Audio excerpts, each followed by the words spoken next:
Good evening, and welcome to Nighttime Biographies. Tonight we follow the extraordinary life of Harry S. Truman, a Missouri farmer and failed businessman who never earned a college degree, yet unexpectedly became the 33rd President of the United States. Imagine a man who never earned a college degree, who failed at nearly every business he tried before the age of 40, who wore glasses so thick his childhood friends called him a name he never forgot, and who was considered by nearly everyone in Washington, including the president who chose him, to be a placeholder, a safe and forgettable choice. Now imagine that this same man, within his first 4 months in the nation's highest office, would decide to use the most powerful weapon ever built, would preside over the surrender of 2 empires, would draw the blueprint for American power that would last the rest of the century, and would leave office as one of the most consequential presidents in American history. This is the story of Harry S. Truman. He was a farmer. He was a haberdasher who went bankrupt selling shirts and neckties in Kansas City. He was a machine politician from a corrupt county government who somehow kept his own hands clean. He became vice president almost by accident, chosen not because anyone believed in him, but because he offended no one. He was sworn in as President of the United States, having met with his predecessor exactly twice, having no knowledge of the atomic bomb, having no real briefing on the state of the war or the peace to come, and yet, in the space of a single presidency, he ended a world war, began a new kind of war that never quite became a war, rebuilt the continent of Europe, desegregated the American military, and walked away from the White House still, at heart, a plain man from Missouri who did his own grocery shopping and answered his own doorbell. Here was someone who never went to college, yet spoke with more historical erudition than presidents who had. Here was someone who spent his 50s as a failed businessman, yet is remembered by historians today as a president who got the big things right. Without wealth, without a famous name, without the natural charisma of the men who came before and after him, he accomplished what few American leaders ever have. He made decisions that changed the shape of the modern world, and then he went home to Independence, Missouri, and lived like anyone else. How did this happen? That is the question we'll spend this evening answering. But before Harry Truman became the 33rd President of the United States, before the bomb, before the Marshall Plan, before the famous newspaper headline that wrongly declared his defeat, he was simply a boy on the Missouri prairie, squinting at the world through glasses that cost his family money they did not have, memorizing the names of Roman generals from a book his mother gave him, and dreaming, in a quiet and unremarkable way, of being ordinary. If you find comfort in stories of people who rise not through brilliance or luck, but through patience, honesty, and the slow accumulation of character, then settle in. This is one of those stories, and if you are listening to drift off to sleep, know that this is a story with a peaceful ending. Before we begin, if you enjoy these long, calm journeys through history, consider subscribing so you can join us for the next one. Now, let us go back to the beginning, to a small farmhouse in Lamar, Missouri, in the spring of 1884. But to understand how this ordinary man came to hold such extraordinary power, we must go back more than a century, to a country still healing from civil war, to a family of farmers on the western edge of Missouri, and to a birth that no one, least of all the parents involved, imagined would matter to history at all. Missouri in the 1880s was a border state still carrying the scars of the Civil War 2 decades after it ended. The war here had not been a distant thing fought on faraway fields. It had been fought in Missouri's own countryside, neighbor against neighbor, in a vicious guerrilla conflict that left bitterness lingering long after Appomattox. Families in western Missouri, where Harry Truman's people lived, had suffered under a brutal Union military order known as General Order No. 11,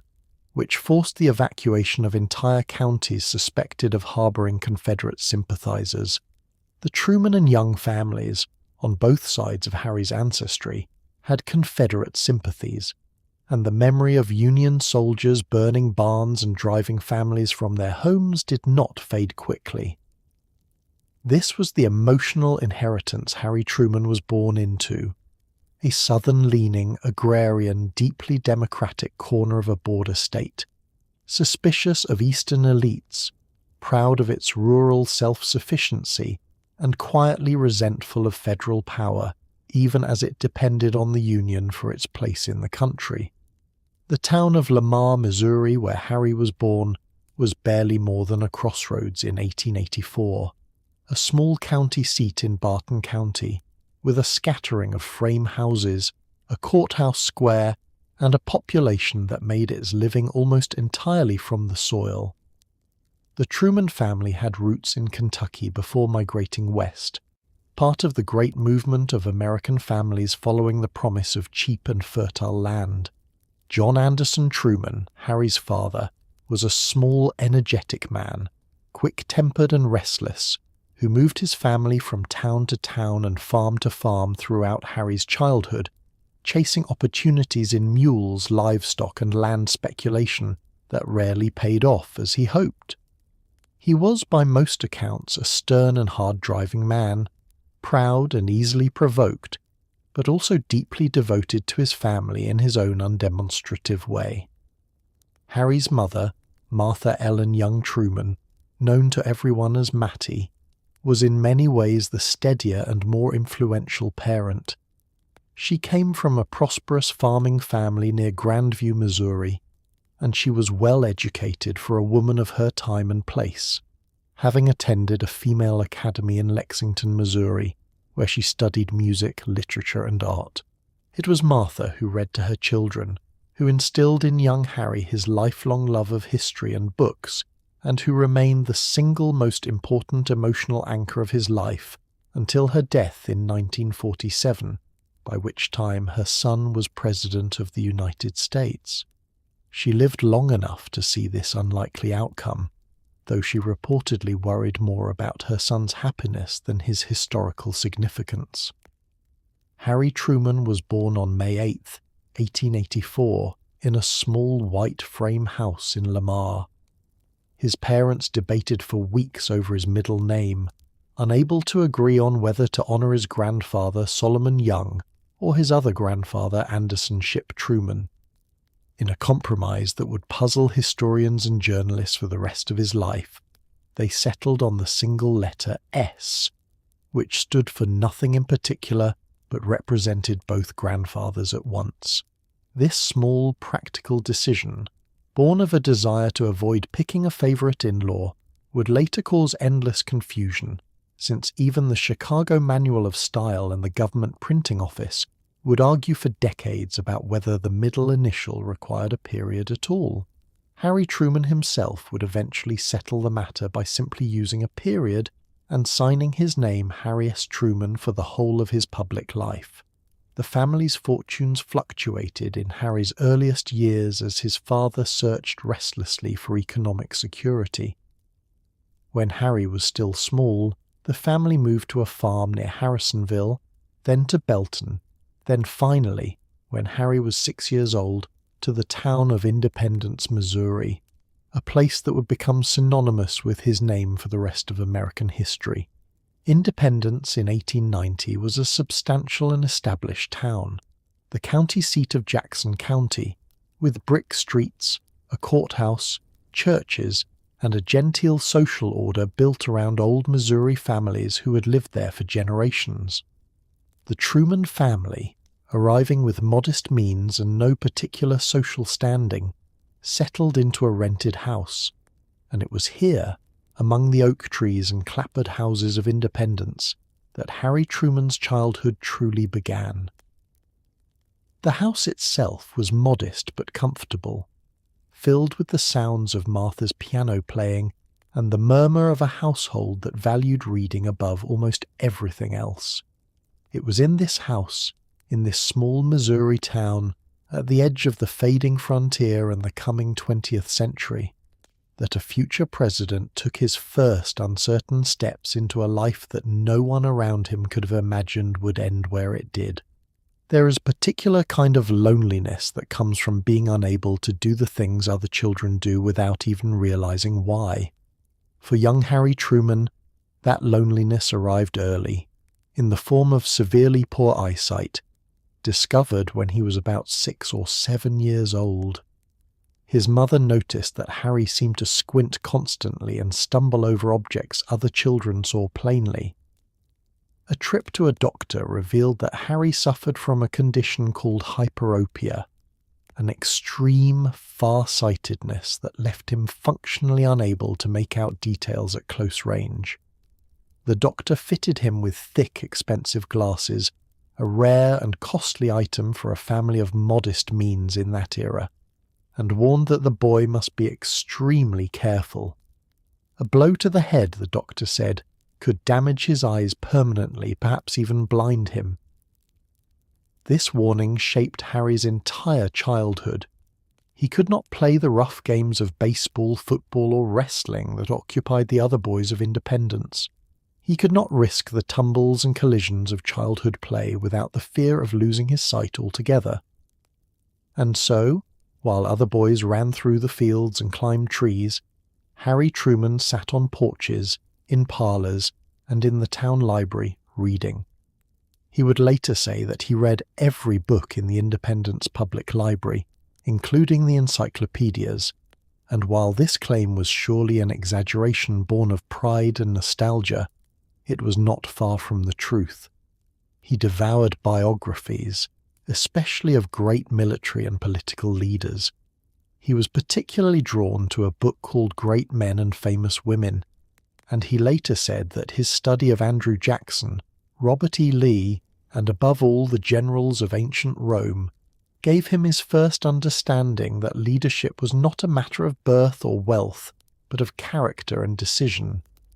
The glasses themselves made him a target. Children can be cruel in small, persistent ways, and the other boys of Independence nicknamed him Four Eyes, a taunt that stung more than Truman ever fully admitted in later life. He was small for his age, bookish, and excluded from the games that built friendships among boys in that era.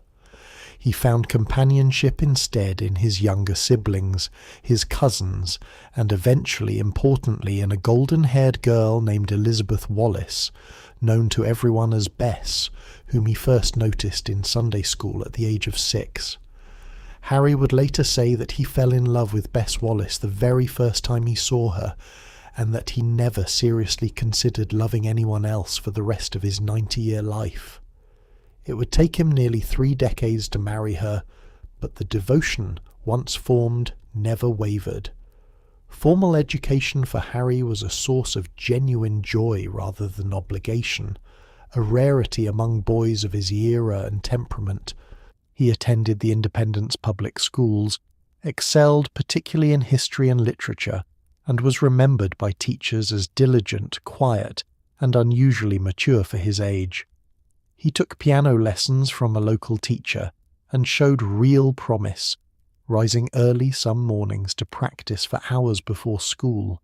a discipline that suggested a capacity for sustained, patient effort that would serve him well decades later in the far more consequential work of statecraft. For a time, young Harry entertained the idea of becoming a concert pianist, and those close to the family believed he had genuine talent,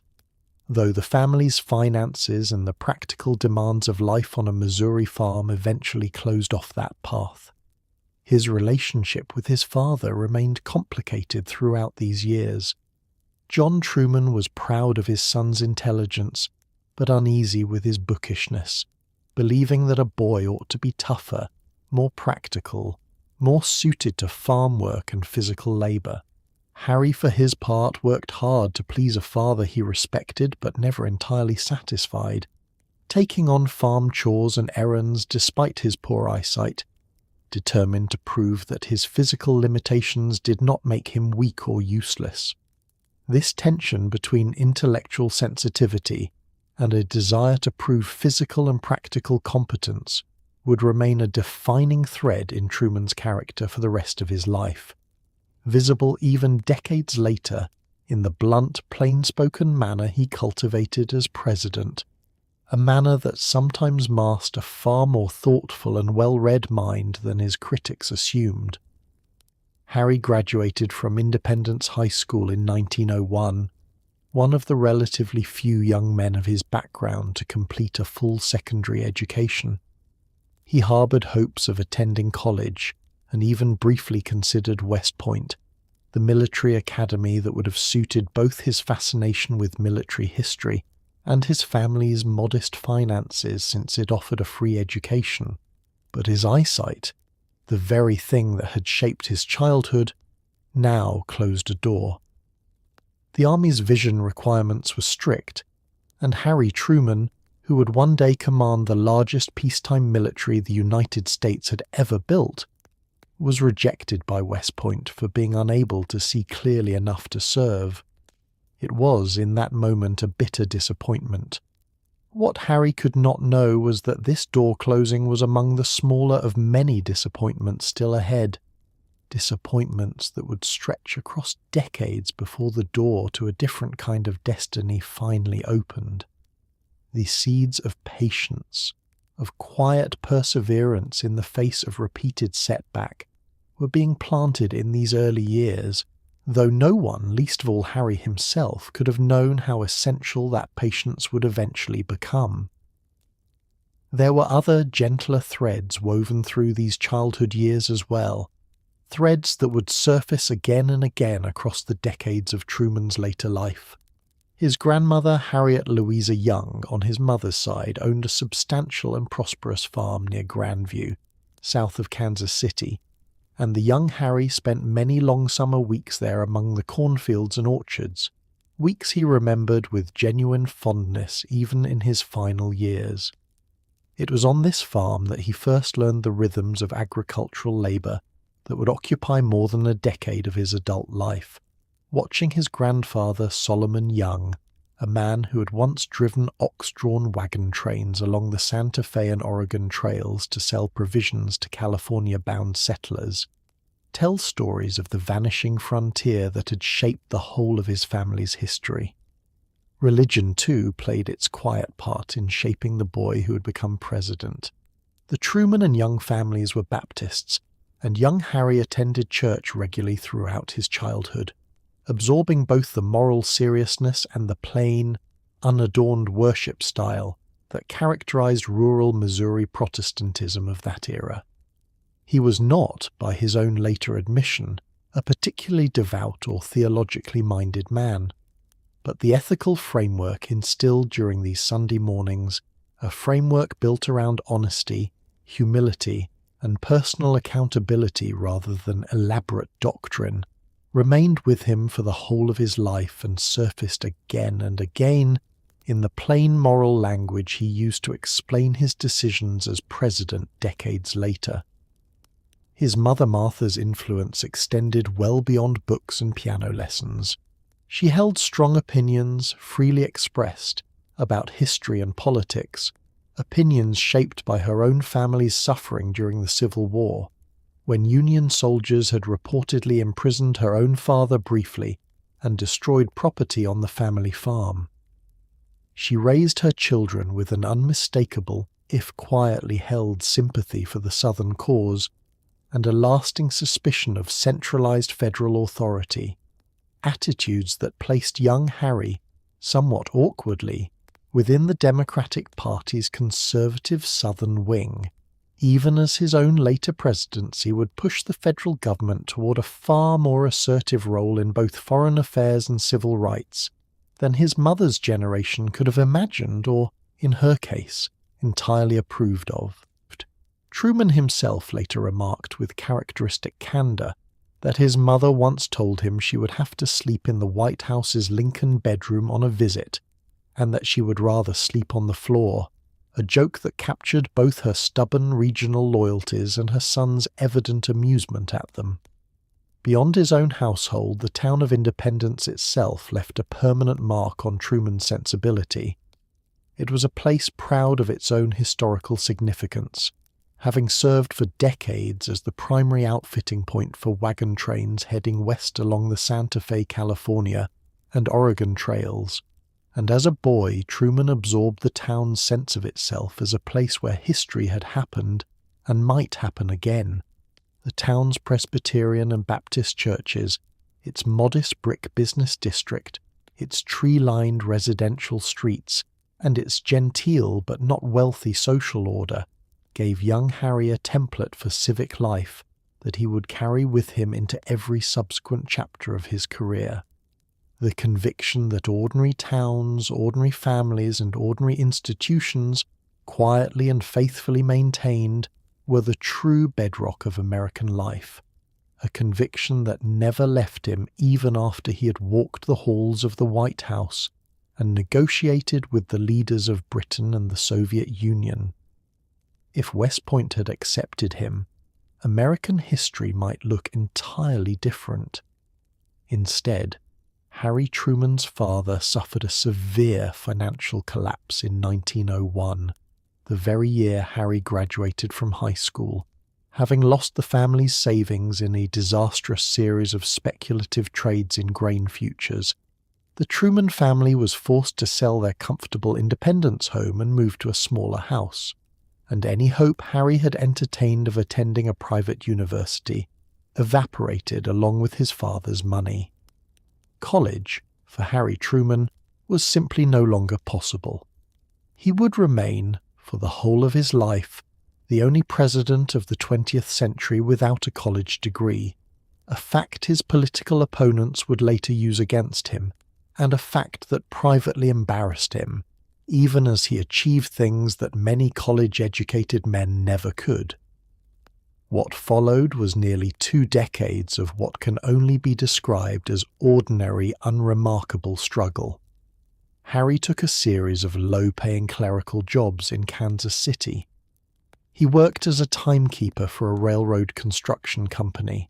sleeping in labor camps among rough construction workers, keeping track of hours worked by gangs of laborers building rail lines across the Missouri countryside. He worked as a mailroom clerk for the Kansas City Star. He worked at 2 different Kansas City banks, first the National Bank of Commerce and then the Union National Bank,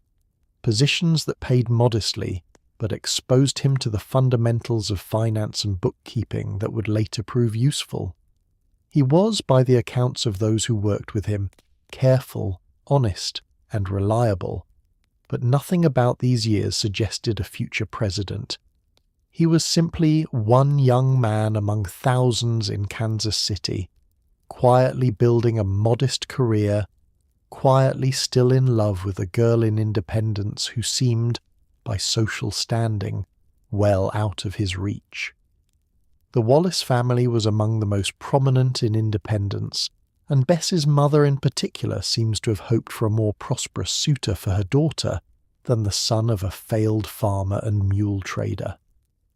In 1906, family circumstances pulled Harry away from Kansas City altogether. His grandmother, Harriet Louisa Young, needed help managing the family farm near Grandview, and Harry's father was unable to manage it alone. And so, at the age of 22, Harry Truman left the city and returned to agricultural life, moving on to the 600-acre Young family farm, where he would remain for the next 11 years. This period is often overlooked in accounts of Truman's life, yet it shaped him profoundly. He rose before dawn. He ploughed fields behind a team of mules. He managed livestock, crops, and the unglamorous daily labor of Missouri farming, developing calluses and a work ethic that would later inform his unpretentious, plain-spoken political persona.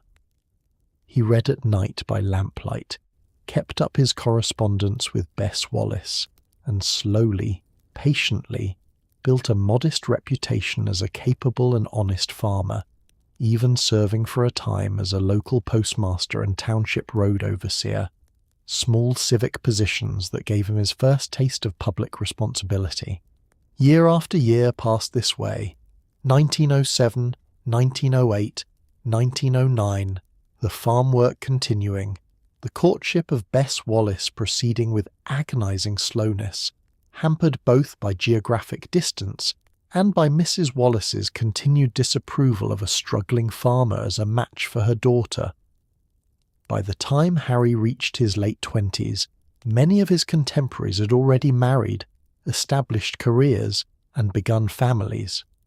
Harry Truman, still farming his grandmother's land, still writing letters to a woman who had not yet agreed to marry him, might reasonably have wondered whether the ordinary comforts of a settled adult life were simply not meant for him. Then came the First World War, and with it, a transformation that no one, least of all Harry himself, anticipated. Truman had maintained a connection to the National Guard for years, partly out of genuine patriotic feeling, and partly, one suspects, because military life offered a taste of the adventure and structure his bookish childhood had denied him. When the United States entered the war in 1917, Truman, already 33 years old and technically exempt from the draft, due to both his age and his poor eyesight, chose to volunteer anyway. He famously memorized the Army's eye chart in advance so that he could pass the vision examination, a small deception that speaks volumes about his determination. He was made an officer, eventually rising to the rank of captain, and given command of an artillery battery, Battery D of the 129th Field Artillery Regiment, a unit composed largely of rowdy, hard-drinking Irish Catholic men from Kansas City who had a well-earned reputation for insubordination and who had already run off several previous commanding officers. Nearly everyone who knew Truman's background as a mild-mannered farmer and bank clerk expected this untested, bespectacled captain to fail spectacularly with such a difficult unit. Instead, something remarkable happened. During a chaotic nighttime artillery barrage in the Vosges Mountains of France, when German shelling caused Truman's own horses and men to panic and scatter, Truman held his ground, cursed at his fleeing soldiers with an authority and colourful vocabulary that surprised everyone, including himself, and rallied his battery back into position. From that night forward, Battery D respected their captain completely. Truman led his men through the brutal Meuse-Argonne offensive, one of the final and bloodiest campaigns of the war, without losing a single soldier under his direct command, a fact of which he remained immensely proud for the rest of his life. His soldiers, the same rough men who had run off previous commanders, came to love him, and many remained his devoted friends and political supporters for the following 4 decades. The war changed Harry Truman fundamentally. The uncertain farm boy who had waited so long for his life to begin discovered, in the mud and thunder of the Argonne forest, that he possessed genuine capacity for leadership under the most extreme pressure imaginable. He returned home in 1919 a different man, more confident, more assured, carrying himself with the quiet authority of someone who had been tested and had not been found wanting. And in that same year, finally, after a courtship stretching back to their childhood in Sunday school, Bess Wallace agreed to marry him. They were wed on June 28, 1919, in Independence, Missouri. Harry Truman was 35 years old, a late bridegroom by the standards of his era, having waited nearly 3 decades for the one thing he had wanted since he was a small boy, peering shyly across a church schoolroom at a girl with golden hair. Consider for a moment what those 11 years on the Grandview farm actually demanded of a man who had once dreamed of the piano stage or the halls of West Point. Truman rose most mornings well before dawn, often as early as 4 in the morning during planting and harvest seasons, to begin the endless cycle of chores that governed farm life: feeding livestock, repairing fences and machinery, ploughing and planting in season, and managing the finances of an operation that, despite its considerable size, offered only modest and unpredictable returns. He suffered during these years from the same poor eyesight that had troubled him since boyhood, now compounded by the genuine physical strain of manual agricultural labour, and observers who knew him during this period remembered a man who seemed, at times, quietly frustrated by the gap between the life he was living and the life he had once imagined for himself. Yet he did not complain, at least not publicly, and he found within the discipline of farm work a kind of grim satisfaction that would later inform his political identity as a man of the soil, comfortable among farmers and labourers in a way that more urban or aristocratic politicians could never quite manage. He experimented during these years with modern farming techniques recommended by the agricultural extension services of the era, rotating crops scientifically, testing new strains of wheat and corn, and generally approaching farm management with the same careful, methodical seriousness he would later bring to matters of state. He also began, during this period, a lifelong habit of extensive reading in history and biography, ordering books by mail and devouring them by lamplight after the day's physical labour was done, a habit that friends and family noted with a mixture of admiration and gentle amusement, since few of his farming neighbours shared his appetite for the biographies of Roman senators and American founders. The courtship with Bess Wallace, conducted almost entirely through an extraordinary and voluminous correspondence during this farm years, deserves its own quiet mention here, for it reveals a side of Truman rarely visible in the blunt, plain-spoken persona he cultivated in public life. His letters to Bess during this period, hundreds of them, preserved and later published, show a man of genuine emotional depth and literary sensitivity, capable of expressing longing, self-doubt, ambition and devotion, with a tenderness that stood in sharp contrast to his gruff public manner. He proposed marriage to her for the first time in 1911 and was gently refused, a rejection that devastated him privately, but that he accepted with the same patient resolve he brought to every other setback of these years,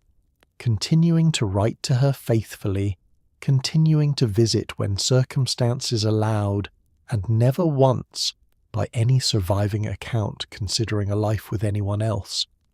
When war came to Europe in 1914, and eventually to the United States in 1917, Truman's decision to volunteer, despite his age and his eyesight, reflected both genuine patriotism and, one suspects, a quiet hope that military service might finally offer the kind of proving ground that farm life, however demanding, could not provide.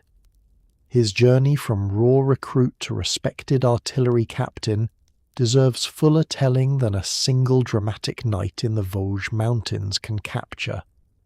He trained first at Fort Sill, Oklahoma, where he displayed an unexpected aptitude for the mathematics of artillery gunnery, a skill that surprised his fellow officers, most of whom assumed the bespectacled, unassuming Truman would struggle with the technical demands of directing artillery fire.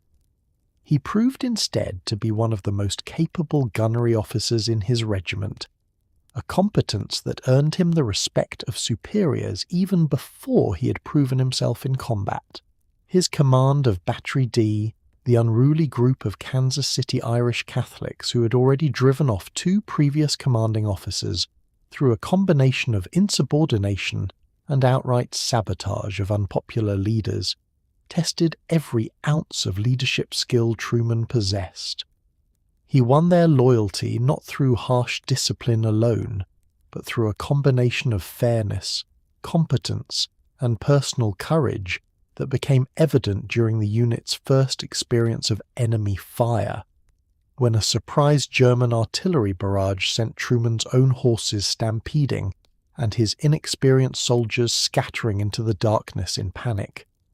Truman, remaining calm amid the chaos, shouted orders using language so profanely and creatively abusive that soldiers who survived the war still repeated some of his phrases decades later, with evident admiration, and slowly, one by one, his frightened men returned to their positions, restoring order to the battery. From that night onward, Battery D belonged to Truman entirely, and the affection his soldiers developed for their captain would translate, in the following decades, into a network of devoted political supporters throughout Kansas City, who never forgot the officer who had led them through the Argonne without losing a single man under his direct command. By the time Truman returned from France in the spring of 1919, he had been transformed in ways both visible and invisible. He carried himself with new confidence. He had proven, to himself and to others, that his childhood physical limitations posed no genuine barrier to leadership under the most extreme circumstances imaginable. And he had at last the standing and self-assurance to finally convince Bess Wallace, after nearly a decade of patient correspondence and quiet devotion, that the moment for marriage had arrived. Before we continue the chronological march of Harry Truman's life, let us pause here, in these early years of his marriage, to consider who this man actually was, day to day, in the small and human details that history so often forgets to record. Truman was a man of rigid personal discipline. For the whole of his adult life, he rose early, generally between 5 and 6 in the morning, and took a brisk walk of about a mile at a pace so fast that even young Secret Service agents and journalists struggled to keep up with him. He considered this morning walk essential to both his physical and mental health, and he maintained the habit even during the most demanding years of his presidency, walking the streets near the White House while reporters jogged alongside trying to ask questions. He followed his walk with a modest breakfast and in later years a small glass of bourbon, which he considered a kind of tonic, taken not for pleasure but almost medicinally, in keeping with his generally moderate and unpretentious habits. Physically, Truman was of average height, trim and neat in his dress, with the thick eyeglasses that had marked him since boyhood remaining a permanent feature of his appearance. He favoured double-breasted suits, bow ties on occasion, and a general air of crisp, almost military tidiness that reflected both his years in the army and his natural temperament. He was not a large or physically imposing man, and photographs from his presidency often show him looking almost boyish next to more physically commanding figures. Yet those who worked closely with him consistently remarked on the force of his personality once he began speaking. He was, above all things, a voracious reader, a trait inherited from his mother and cultivated during his childhood confinement due to his eyesight. Throughout his life he maintained an extraordinary knowledge of American and world history, capable of citing precedents from the presidencies of Jackson, Polk, and Cleveland, with a fluency that startled the professional historians and advisors who worked around him. He read history not as an academic exercise but as a practical tool, believing deeply that the patterns of the past offered genuine guidance for the decisions of the present, a conviction that shaped his approach to the presidency, perhaps more than any other single intellectual habit. He loved music, particularly classical piano, and maintained his own modest skill at the instrument throughout his life, occasionally playing for guests or for his own quiet pleasure late in the evening. He had a fondness for poker, playing regularly with a small circle of longtime friends and political associates, and these poker games, often held aboard a presidential yacht or in the White House itself during his presidency, served as informal venues where Truman relaxed, told stories, and occasionally floated ideas he was not yet ready to announce publicly. His temper was quick, but rarely lasting. He was capable of writing furious letters to critics, journalists, and even a music critic who had unkindly reviewed his daughter Margaret's singing performance. A letter so intemperate that it became a minor national scandal. Yet those who knew him well insisted that his anger burned hot and brief,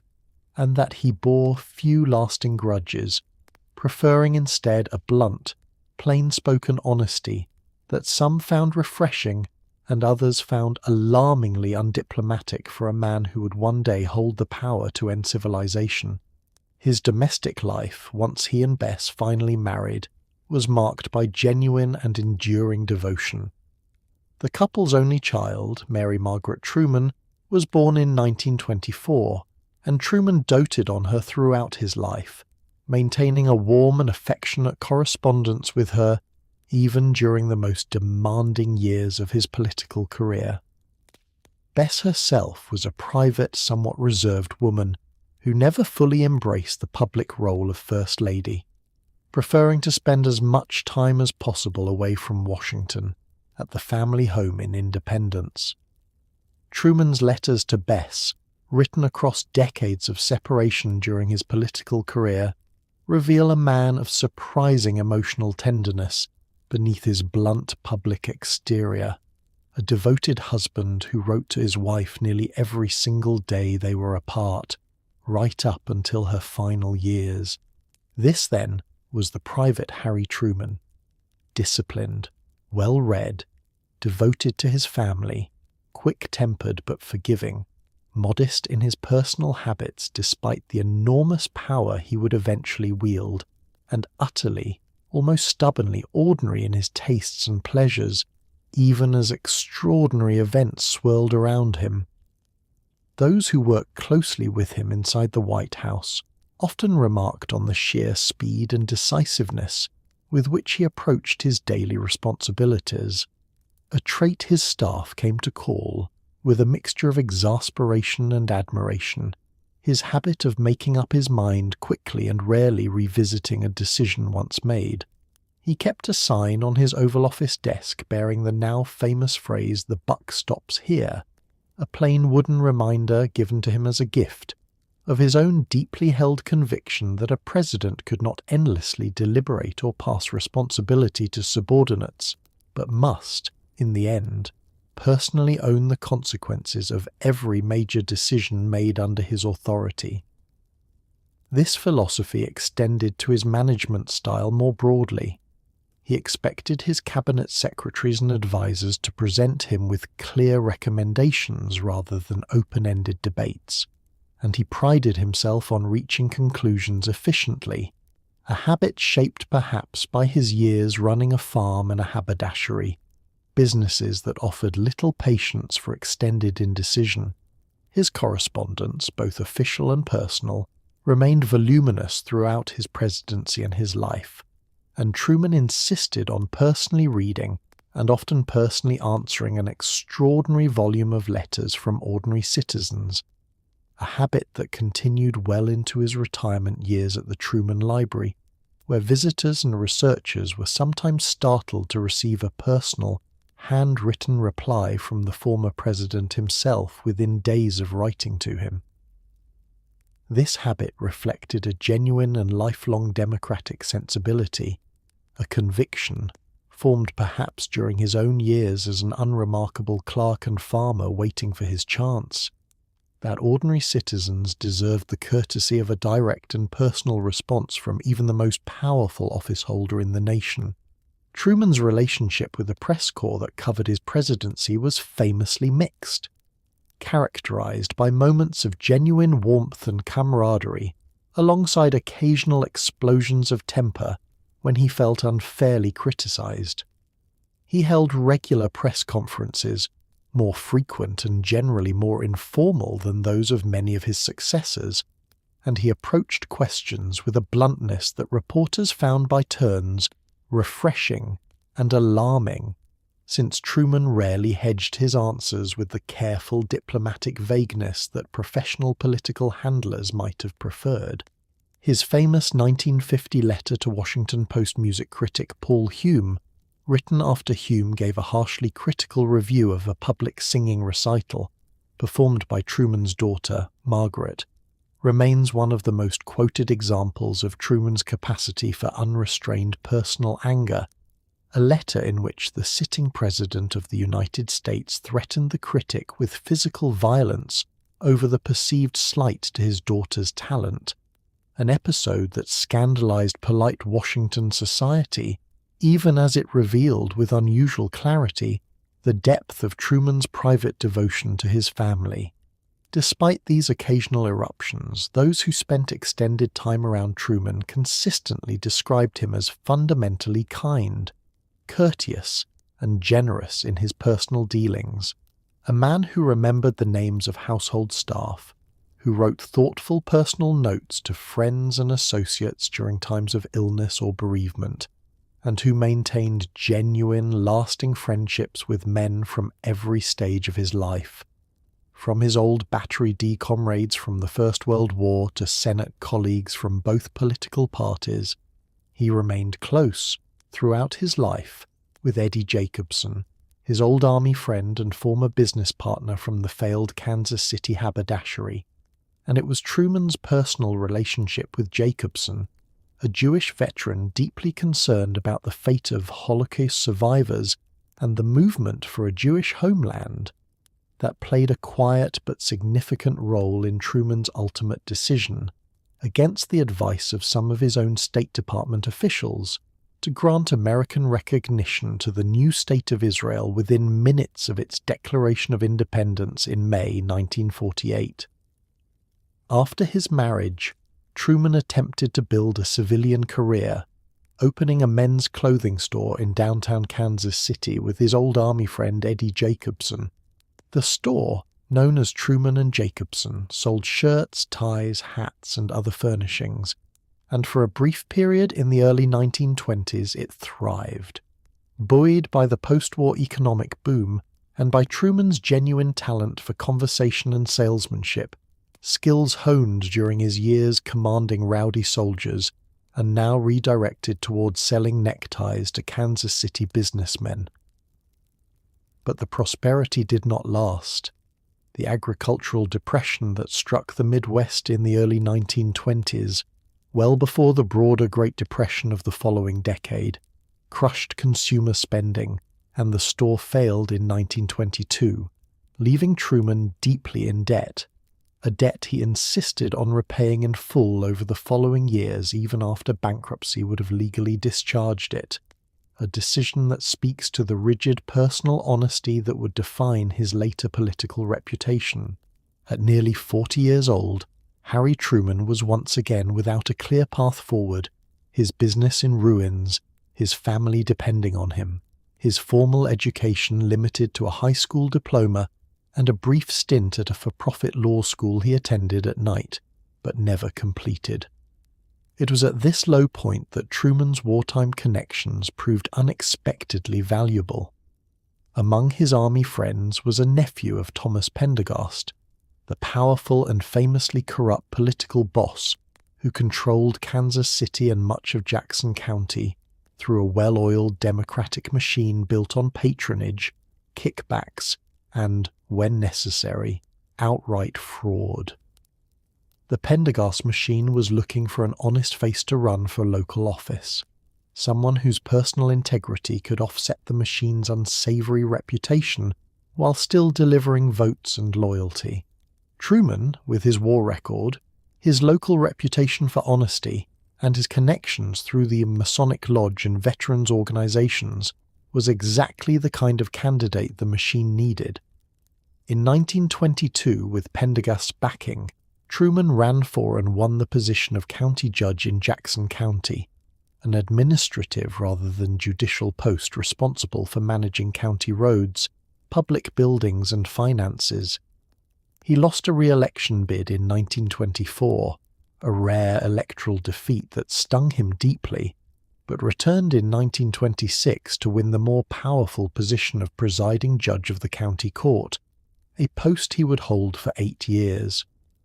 This period placed Truman in a genuinely difficult moral position that he navigated with remarkable, if imperfect, integrity. He owed his political career entirely to a corrupt machine that expected loyalty and cooperation in exchange for patronage, jobs and contracts. Yet Truman, throughout his years as county judge, developed a reputation for personal honesty that stood in sharp contrast to the machine that sponsored him. He oversaw a major and genuinely well-executed program of road and public building construction across Jackson County, hiring professional engineers rather than machine cronies for the technical work, insisting on competitive bidding for many contracts, and delivering infrastructure that Kansas City residents recognized as honestly and competently built, even as they understood that Truman himself remained politically dependent on Pendergast's often corrupt organization.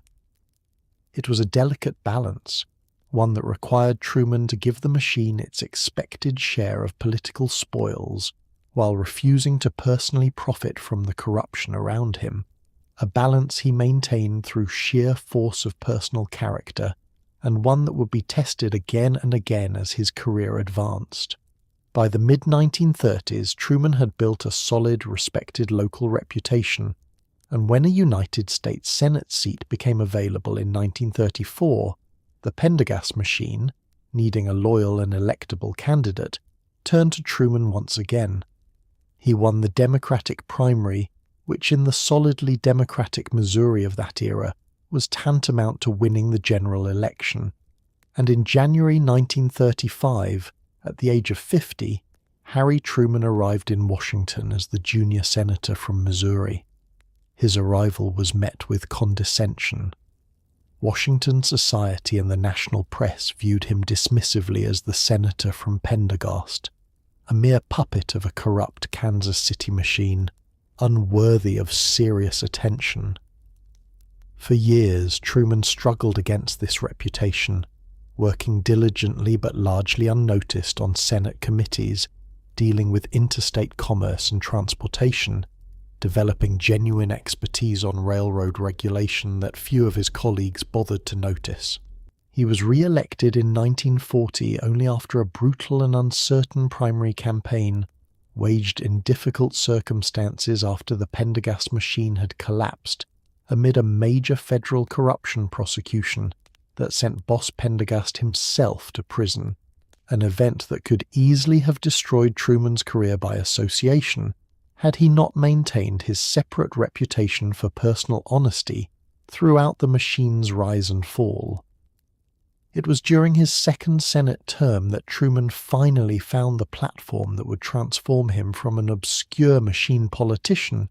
into a nationally respected figure.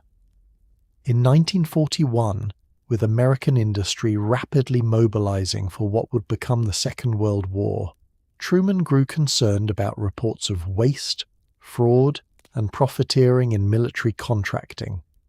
He personally drove, in his own automobile, to military bases and defense plants around the country, conducting an informal investigation that revealed widespread problems in the management of defense spending. He brought his findings to the Senate floor and successfully pushed for the creation of a special committee. Formerly known as the Senate Special Committee to investigate the National Defense Program, but universally known simply as the Truman Committee. Over the following years, the Truman Committee conducted a genuinely remarkable and rigorous investigation into defense spending, saving the government an estimated $11 to $15 billion, an almost unimaginable sum for that era, while exposing waste and fraud without descending into the kind of grandstanding, partisan witch-hunting that similar committees sometimes produced. Truman ran the committee with fairness, thoroughness, and bipartisan credibility, and by 1944 his name had become associated for the first time in his career with genuine national accomplishment rather than mere political survival. Time magazine put him on its cover. Journalists who had once dismissed him as a Pendergast lackey now wrote admiringly of his diligence and integrity. Consider what it meant in practical terms for a man of Truman's temperament to spend a decade tethered to a political machine he did not fully control and could not, in good conscience, fully embrace. Thomas Pendergast ruled Kansas City through an intricate web of patronage jobs, rigged elections, protection payments from illegal gambling and liquor operations during Prohibition, and a general climate of corruption that reached into nearly every corner of city and county government. Truman, as county judge, was required to appoint machine loyalists to various county positions, to steer certain contracts toward machine-favoured businesses, and to maintain, above all, the appearance of party unity that Pendergast demanded from every office holder who owed the machine their career.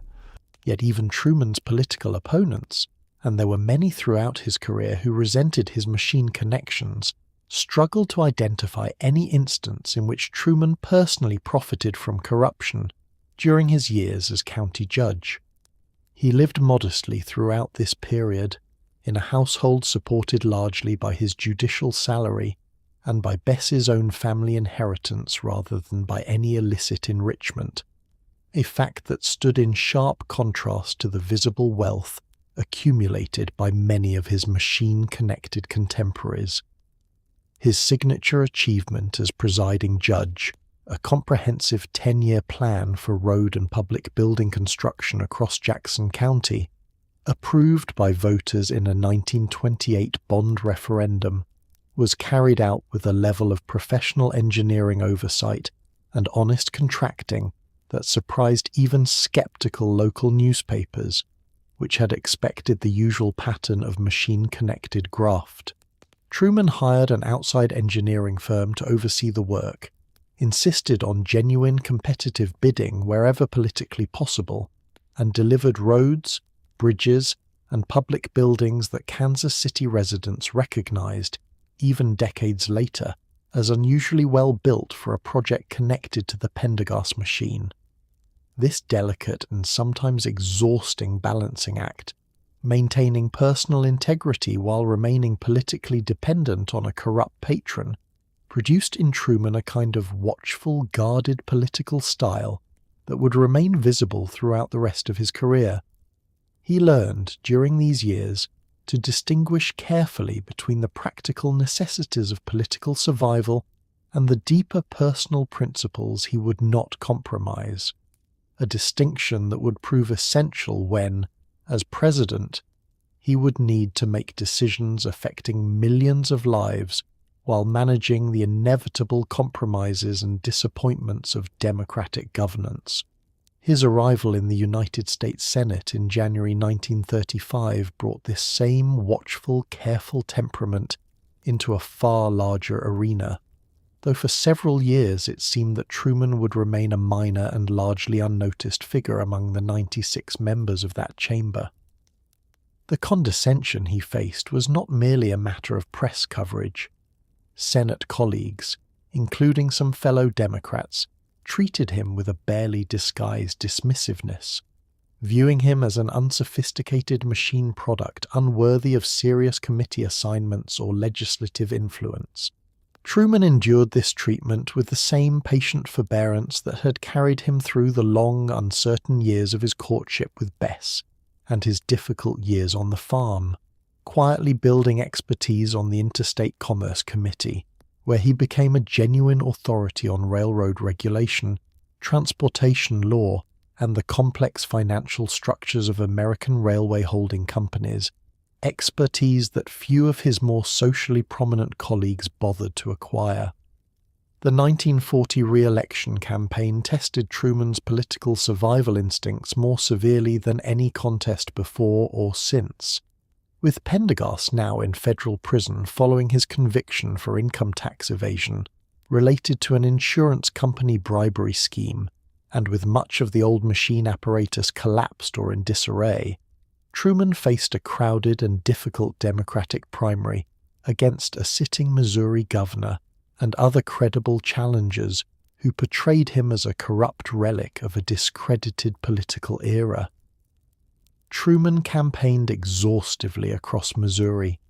distancing himself from Pendergast's criminal conduct while refusing to disavow the political debt he still felt he owed the man who had first given him his opportunity in public life,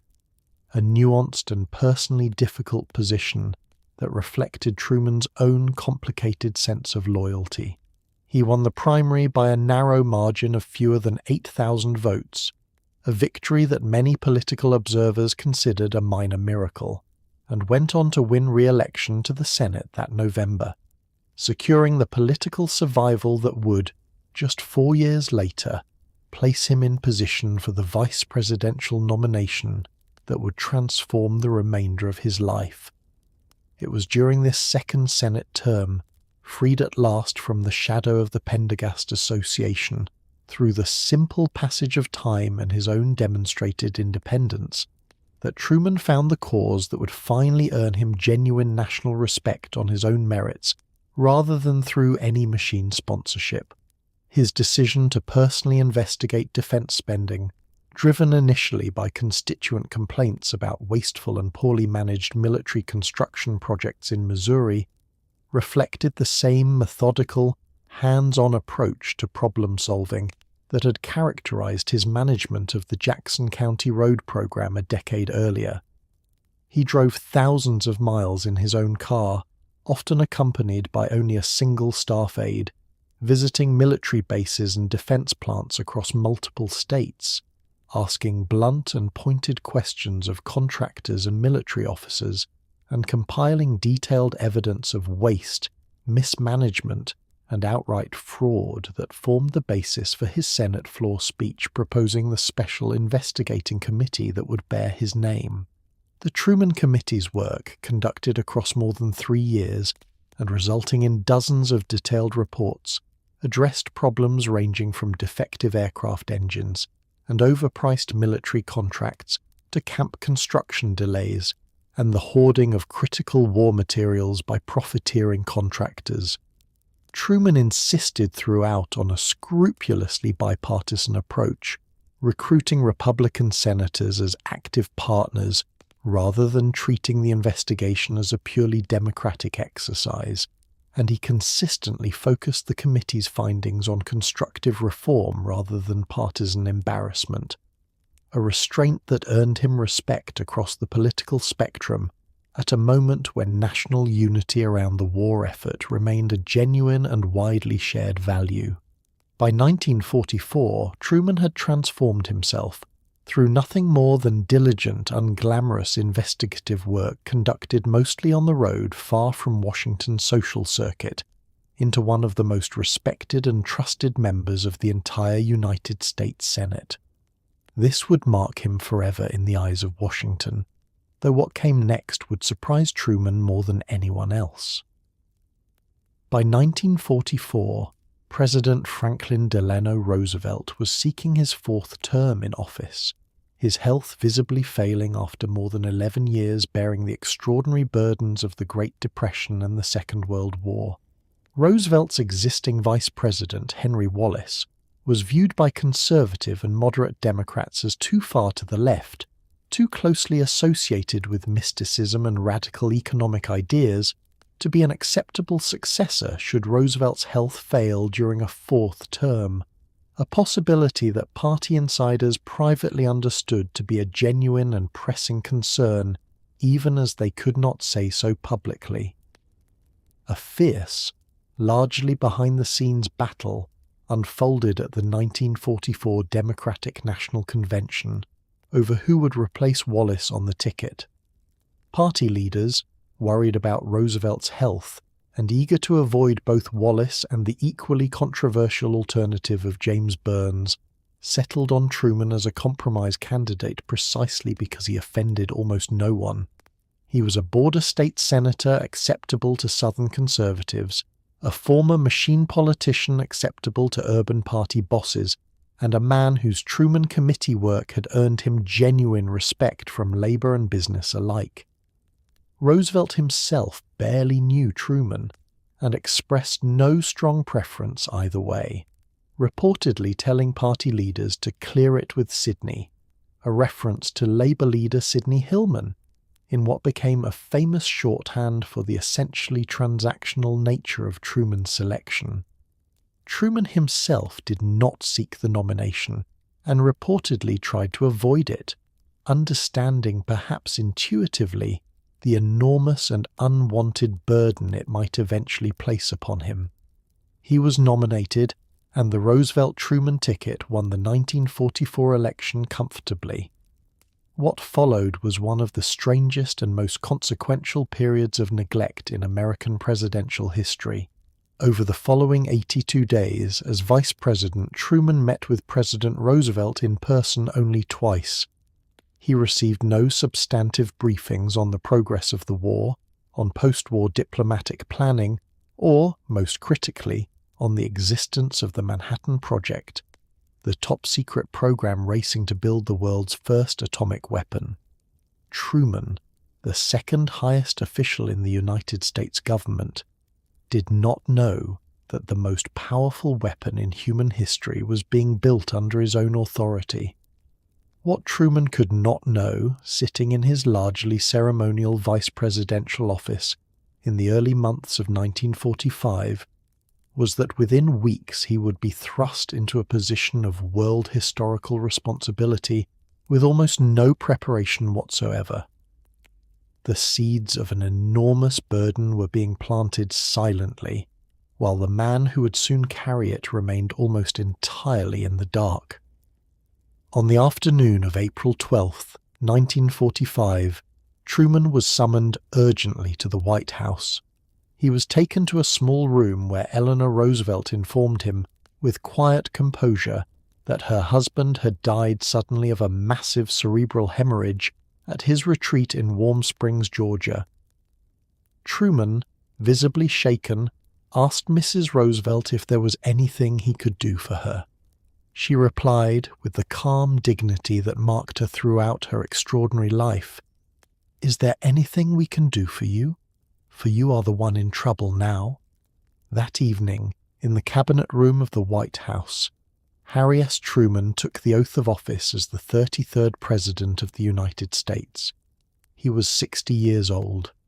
The war in Europe was in its final weeks. The war against Japan continued to rage with terrible ferocity in the Pacific. And the new President of the United States knew almost nothing about the state of either conflict. Nothing about the delicate post-war diplomacy already underway with the Soviet Union, and nothing whatsoever about the atomic bomb. The following day, Truman reportedly told reporters gathered outside his Senate office, in words that captured both his humility and the genuine terror of the moment, that he felt as though the moon, the stars, and all the planets had fallen upon him. It was not false modesty. It was the honest reaction of a man from Independence, Missouri, a former farmer and failed haberdasher, suddenly holding in his hands the fate of a world still consumed by the deadliest war in human history. The preparation for what came next had, in truth, been Truman's entire life, though no one, least of all Truman, could have recognized it as such at the time. Every patient year on the farm, every difficult night commanding frightened soldiers under artillery fire in France, every careful investigation into government waste, all of it had built, without any grand design, the character of the man now called upon to end a world war. Within his first weeks in office, Truman was briefed for the first time on the Manhattan Project by Secretary of War Henry Stimson, who explained that American scientists were on the verge of completing a weapon of unprecedented and almost unimaginable destructive power.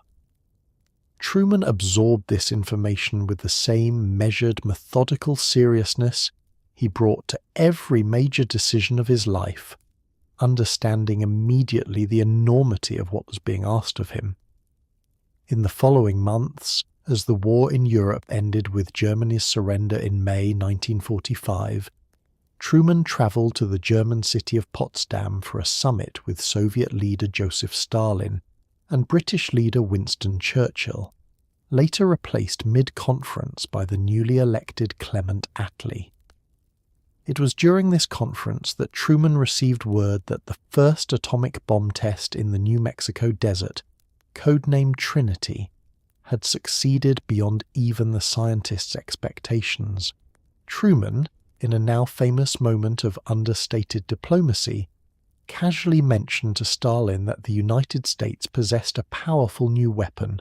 without specifying its atomic nature.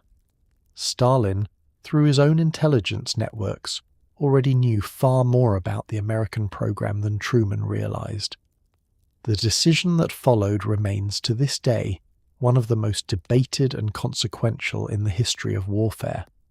Faced with intelligence estimates suggesting that an invasion of the Japanese home islands could cost hundreds of thousands, perhaps over 1 million, American and Japanese casualties, and faced with a Japanese military leadership that showed no sign of accepting the unconditional surrender the Allies demanded, Truman authorized the use of the atomic bomb against Japan.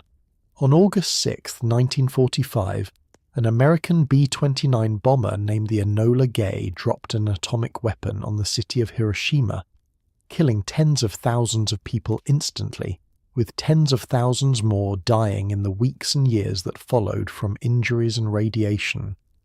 When Japan's leadership still did not surrender, a second bomb was dropped 3 days later on the city of Nagasaki.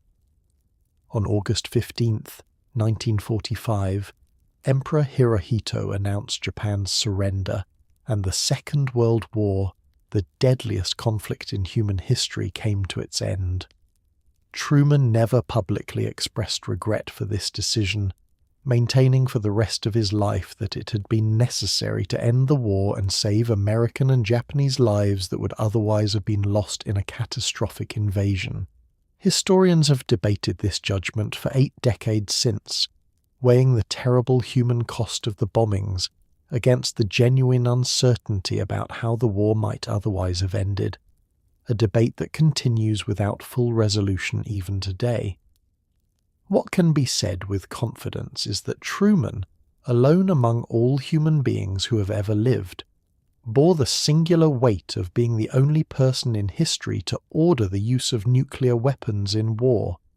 a burden he carried with characteristic outward composure for the remaining 27 years of his life. The Potsdam Conference itself, held in a battle-scarred and partially ruined Germany during July and August of 1945, offered Truman his first direct, sustained exposure to the complexities of great power diplomacy, an education conducted under enormous pressure and with almost no preparation time. He arrived in Germany having been president for barely 3 months, facing across the negotiating table 2 of the most experienced statesmen of the 20th century in Stalin and Churchill, men who had spent years developing personal relationships and mutual understanding with the now-deceased Roosevelt, relationships Truman had to attempt to rebuild from nothing in the span of a few weeks. He approached the challenge with characteristic directness, spending long hours before the conference reviewing briefing books and historical background on Soviet and European affairs, determined not to appear as unprepared as he privately feared he might be. His impressions of Stalin, recorded in his private diary during the conference, reveal a man trying earnestly, if perhaps naively in retrospect, to establish a working personal relationship with the Soviet leader, describing Stalin at one point as someone he believed he could work with and trust, an assessment that would sour considerably over the following 2 years as Soviet behavior in Eastern Europe hardened into open confrontation. This gradual disillusionment, watching the wartime alliance curdle into ideological and strategic rivalry, shaped Truman's subsequent worldview profoundly, convincing him that firmness and clarity, rather than the accommodation that some of his advisers initially favoured, represented the only realistic path forward with Soviet ambitions in Europe and Asia. The decision to use the atomic weapon itself was never, contrary to some later popular mythology, a single dramatic moment of presidential deliberation conducted in isolation. Truman relied heavily on the recommendations of an interim committee of senior officials and scientists convened specifically to advise him on the bomb's use, a committee that considered and ultimately rejected alternatives, including a demonstration explosion on an uninhabited island intended to persuade Japan to surrender without an attack on a populated city, an option rejected partly out of fear that the weapon might fail to detonate properly during such a demonstration, undermining its psychological impact, and partly out of the sheer scarcity of the weapons themselves, of which only a handful existed. Truman later described the decision in unadorned, almost business-like terms in his own writings, framing it as the difficult but necessary choice of a wartime commander seeking to end a conflict that had already claimed tens of millions of lives worldwide as quickly and decisively as possible. The human toll of the decision, however calmly Truman later described the reasoning behind it, remains almost impossible to comprehend in its full scope. The bombing of Hiroshima killed an estimated 70,000 people instantly, with the total death toll from the blast, fire, and subsequent radiation sickness eventually reaching well over 100,000 by the end of that year alone. The bombing of Nagasaki 3 days later killed tens of thousands more. Entire families were erased in an instant, homes and schools and hospitals reduced to ash within seconds of the detonation. Survivors, known in Japan as hibakusha, would suffer the physical and psychological consequences of radiation exposure for the remainder of their lives, and the two cities would become, for the rest of the 20th century and beyond, the enduring symbols of the terrible destructive potential unleashed by human scientific achievement in the service of war.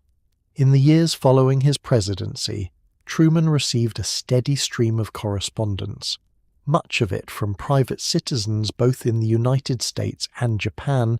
questioning or condemning his decision, and he responded to many of these letters personally, defending his reasoning with a consistency that never wavered publicly, whatever private doubts he may have harboured. When, decades later, a proposed exhibit at the Smithsonian Institution's Enola Gay display sparked renewed public debate over the decision's morality, veterans of Truman's own generation, many of whom credited the bombing with sparing them from a feared invasion of Japan,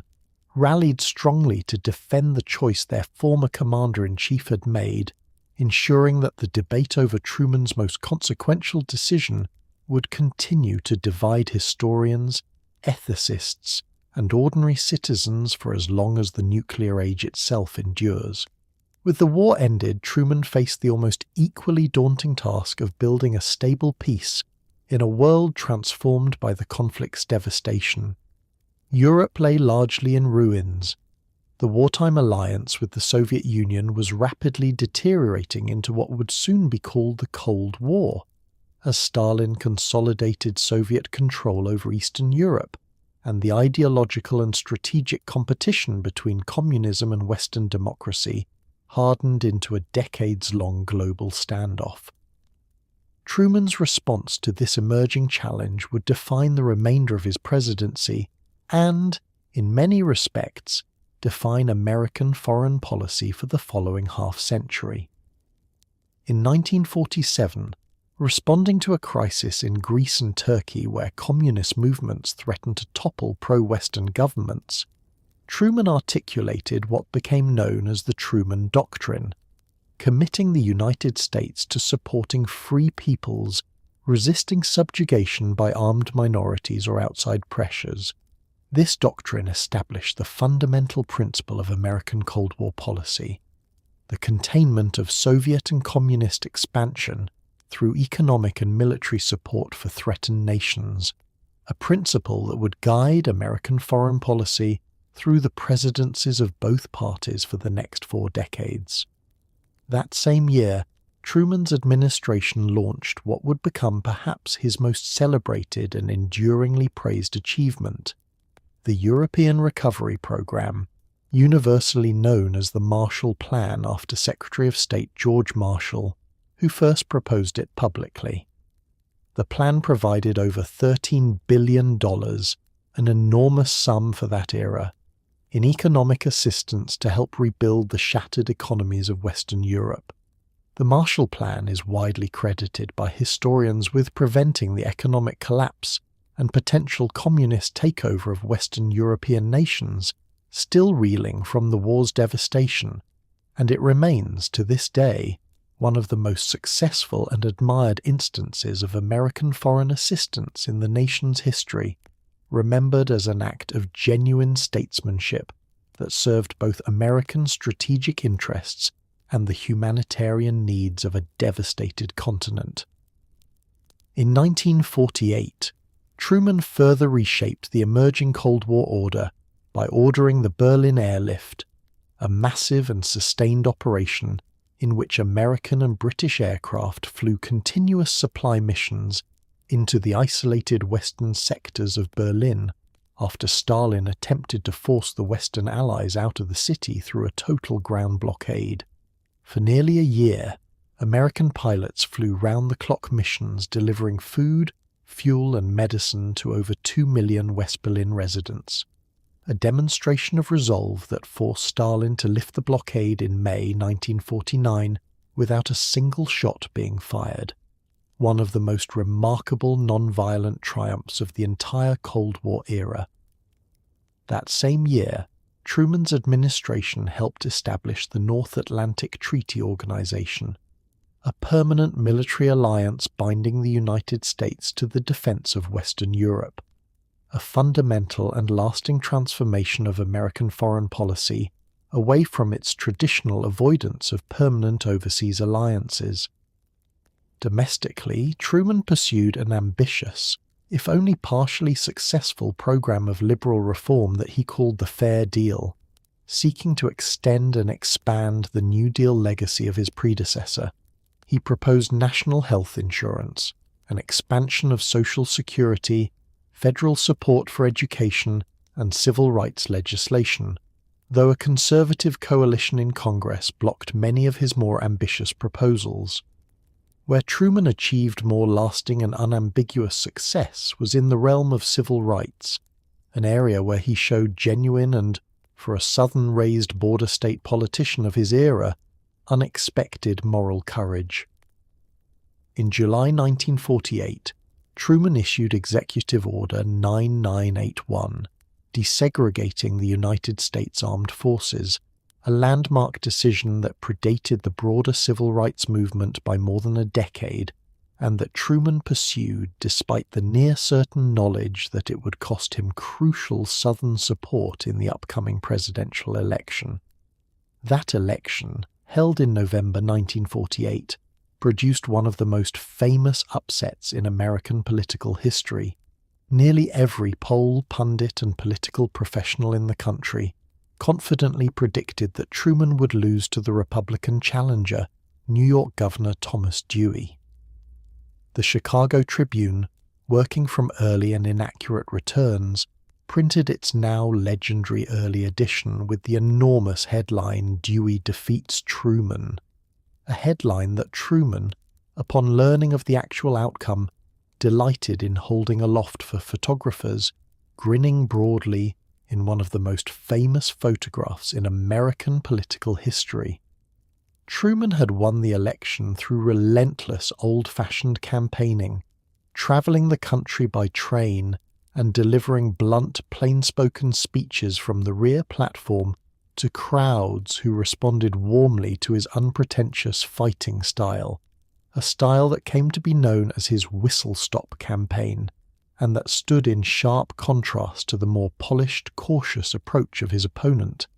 The 1948 campaign itself deserves a moment of reflection, for it revealed, perhaps more clearly than any other episode in Truman's public life, the essential character that had been forming since his childhood days of enforced patience and quiet reading.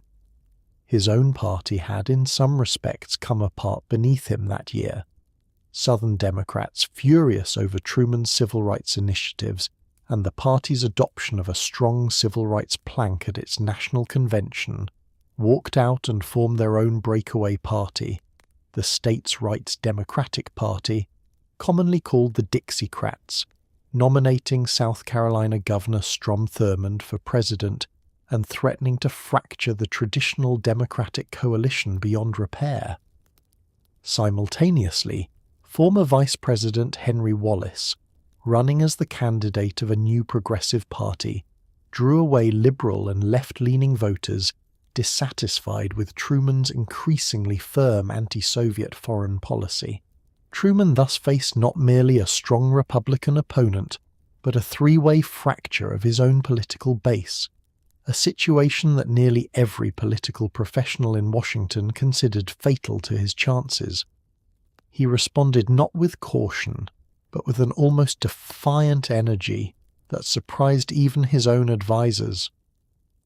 Travelling more than 30,000 miles by rail over the following months, Truman delivered hundreds of short, unscripted speeches from the rear platform of his campaign train, speaking in a direct, sometimes folksy, often genuinely angry register that connected with working-class and farm audiences in a way that Dewey's carefully polished, cautious speeches never did. He attacked what he called the do-nothing Republican-controlled Congress, with a relish that delighted Democratic crowds, and audiences began responding to his appearances with the now famous chant of "Give 'em hell, Harry," though Truman himself always insisted, with a characteristic touch of self-deprecating humour, that he never told anyone to go to hell. He simply told the truth about his opponents, and they thought it was hell. The morning after Election Day, as Truman travelled by train back toward Washington, an aide brought him a copy of the Chicago Tribune bearing its erroneous headline. The photograph of Truman holding the paper aloft, grinning with unrestrained delight, became one of the most enduring and beloved images in the history of American politics, a symbol of the plain, unglamorous candidate who had defied every expert prediction through sheer persistence and direct connection with ordinary voters, the same qualities that had carried him through every previous chapter of an improbable life. Truman's second term, beginning in January 1949, proved considerably more difficult than his first, marked by an increasingly unpopular and costly war, and by a growing climate of domestic political paranoia that tested Truman's own commitment to fairness and civil liberties. In June 1950, Communist North Korean forces invaded South Korea, and Truman, acting quickly and without a formal congressional declaration of war, committed American forces to the defense of South Korea under the authority of a United Nations resolution, establishing what he termed a police action that would eventually become known simply as the Korean War. The conflict initially went well for American and South Korean forces under the command of the celebrated but famously difficult General Douglas MacArthur, whose brilliant amphibious landing at Incheon in September 1950 reversed the course of the war and drove North Korean forces back across the original border. But when MacArthur pushed American and South Korean forces further north, toward the Chinese border, Communist China entered the war in massive numbers, driving Allied forces back in a brutal and costly retreat and transforming what had seemed like an imminent victory into a grinding years-long stalemate. Truman, disagreeing sharply with MacArthur's aggressive public statements, advocating for a wider war against China, including the possible use of nuclear weapons, made the difficult and politically costly decision in April 1951 to relieve MacArthur of his command, asserting the fundamental American constitutional principle of civilian control over the military. The decision was wildly unpopular at the time, provoking a firestorm of public criticism and calls for Truman's impeachment, as MacArthur returned home to a hero's welcome and a famous farewell address to Congress. history has judged Truman's decision far more kindly than his contemporaries did, recognizing it as a principled and necessary defense of civilian authority over a general who had exceeded his proper role. But in the moment, it cost Truman enormously in public standing. The Korean War ground on inconclusively for the remainder of Truman's presidency, never resolved before he left office, contributing to a steady decline in his public approval that would reach some of the lowest levels ever recorded for a sitting American president. Compounding these difficulties was the rise of a corrosive new political phenomenon. The anti-communist crusade led by Senator Joseph McCarthy, who made increasingly reckless and largely unsubstantiated accusations that the Truman administration, and the State Department in particular, harbored communist spies and sympathizers. Truman found himself in the difficult position of having genuinely initiated the broader loyalty and security programs that fed this climate of suspicion through an earlier executive order establishing loyalty review boards for federal employees, even as he came to view McCarthy's methods and accusations with open contempt, famously and privately referring to the senator in blunt and unflattering terms that reflected his genuine disgust at what he viewed as reckless demagoguery, damaging both innocent lives and the nation's international standing. The decision to relieve MacArthur arrived at only after months of escalating tension between the president and his most famous field commander, illustrates the particular kind of courage that had come to define Truman's approach to the presidency. A willingness to make deeply unpopular decisions when he believed principle demanded it, whatever the immediate political cost. MacArthur had, over the preceding months, repeatedly and publicly criticized the administration's limited war strategy, communicated directly with foreign governments and the press in ways that undermined official American policy, and ultimately issued public statements that appeared to threaten a wider war with China without any authorization from Washington. Actions that Truman and his military advisers, including the Joint Chiefs of Staff, unanimously agreed constituted a fundamental breach of the principle that military commanders must remain subordinate to elected civilian authority. Truman understood, before he ever signed the order relieving MacArthur of command, precisely how explosive the political reaction would be. MacArthur was, at that time, arguably the most popular and celebrated military figure in the United States, a hero of both the Pacific Campaign of the Second World War and the early triumphs of the Korean War, and his dismissal provoked an outpouring of public fury that included calls in Congress for Truman's own impeachment and a ticker-tape parade for the returning general in New York City that drew crowds estimated in the millions, among the largest public gatherings in the city's history. Truman's approval ratings, already strained by the frustrations of the stalemated war, collapsed further in the aftermath, reaching levels that would not be matched by any other president until decades later. Yet Truman never wavered publicly in his conviction that the decision had been necessary, later writing that he would rather be right and lose the presidency than compromise on a principle as fundamental as civilian control of the military, a principle that had been carefully established by the nation's founders, and that Truman, the amateur historian who had spent a lonely bookish childhood studying precisely such constitutional questions, understood and valued perhaps more deeply than many of his critics realized. Beyond the drama of the MacArthur controversy, Truman's final 2 years in office were marked by a more general accumulation of political exhaustion and disappointment. The Korean War itself settled into a grinding, static conflict, along roughly the same border where it had begun, with peace negotiations dragging on inconclusively, even as American casualties continued to mount, ultimately reaching more than 36,000 American dead by the war's eventual armistice in 1953,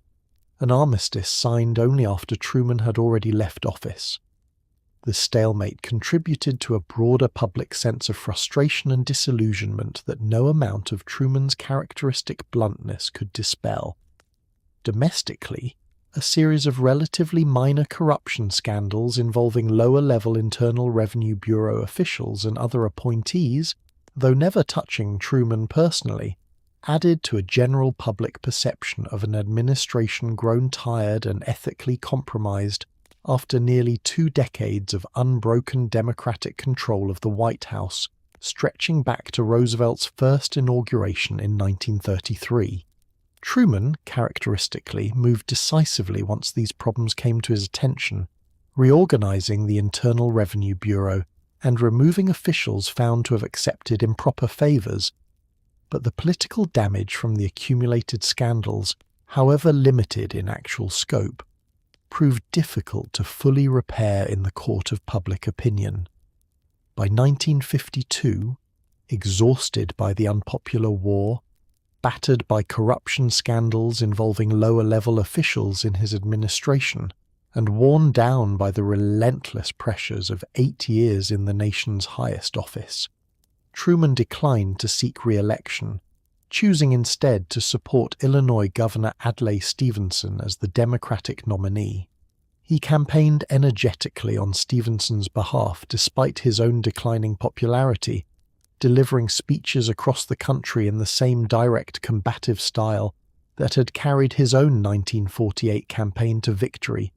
But the political climate of 1952, weary of the Korean stalemate and eager for change after 2 decades of Democratic governance, favored Eisenhower's promise of new leadership and his personal pledge to travel to Korea in search of an end to the war.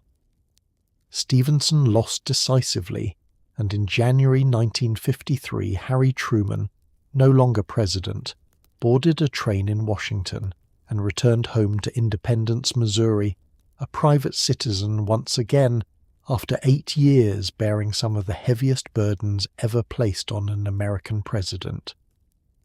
The scene at Washington's Union Station on the morning of his departure offered a fitting, quiet coda to the whole improbable arc of his presidency.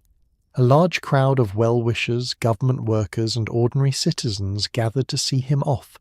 applauding warmly as the former president, accompanied by Bess, boarded the train that would carry him home.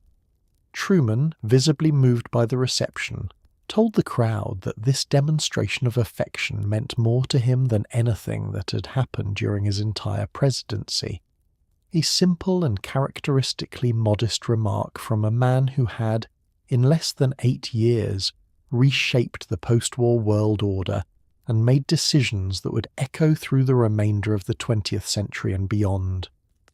The years following Truman's presidency were marked, above all, by a remarkable and deliberate return to ordinary life that stood in sharp contrast to the grandeur many later presidents would cultivate after leaving office.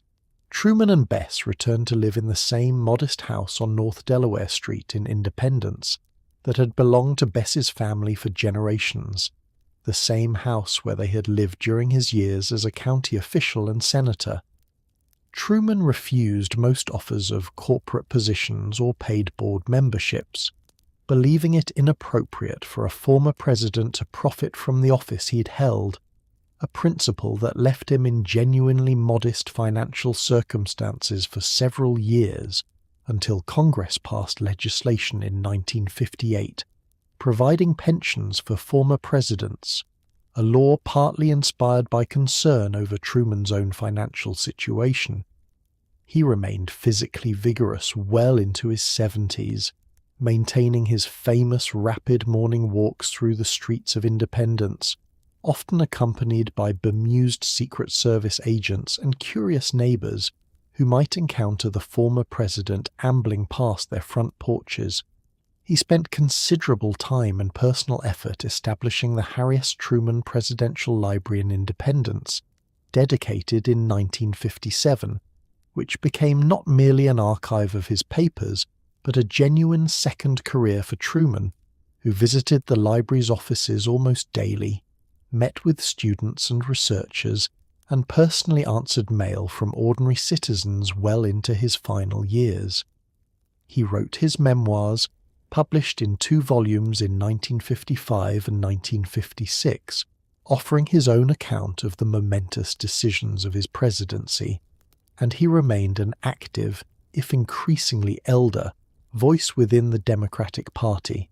offering counsel and occasional public commentary on the political developments of the late 1950s and 1960s. He witnessed from the perspective of a respected former president the presidencies of Eisenhower, Kennedy and Johnson,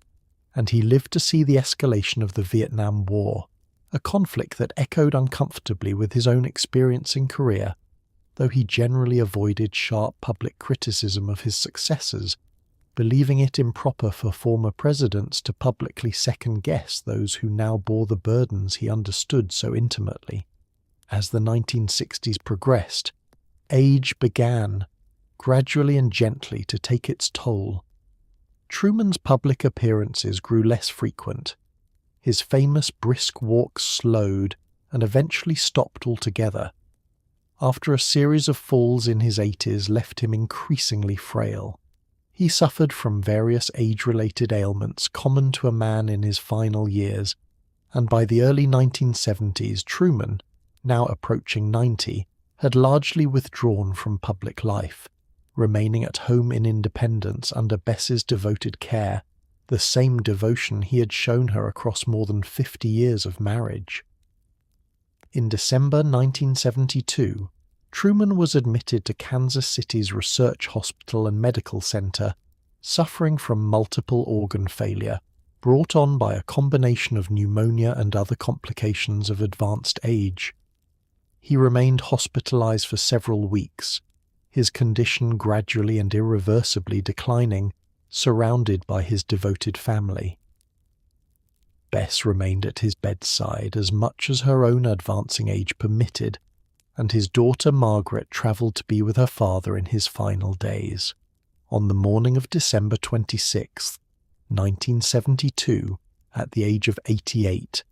Harry S. Truman died peacefully at Research Hospital in Kansas City, with his wife and daughter nearby. He had, by then, lived longer than any president in American history up to that point, and he had lived to see his own reputation, battered so badly by the political struggles of his final years in office, begin the long process of historical reconsideration that would eventually rank him, in the estimation of most historians, among the more consequential and even admirable occupants of the presidency. The rhythms of Truman's retirement years in Independence offer a gentle, human coda to a public life defined so heavily by decisions of world historical consequence. He and Bess settled comfortably back into the routines of a small Missouri town, attending the same Baptist church Truman had known since boyhood, shopping at local stores where clerks and neighbors had known the family for decades, and receiving a steady stream of visitors, dignitaries, and ordinary citizens who traveled to Independence hoping for a glimpse, or perhaps even a conversation, with the former president. Truman, characteristically, often obliged these visitors with genuine warmth, occasionally inviting surprise tourists into his library office for an impromptu conversation about history or politics, delighting in the opportunity to share his encyclopedic knowledge of the American presidency with anyone willing to listen. He remained a devoted grandfather following the birth of his grandchildren to Margaret, who had married New York Times editor Clifton Daniel in 1956,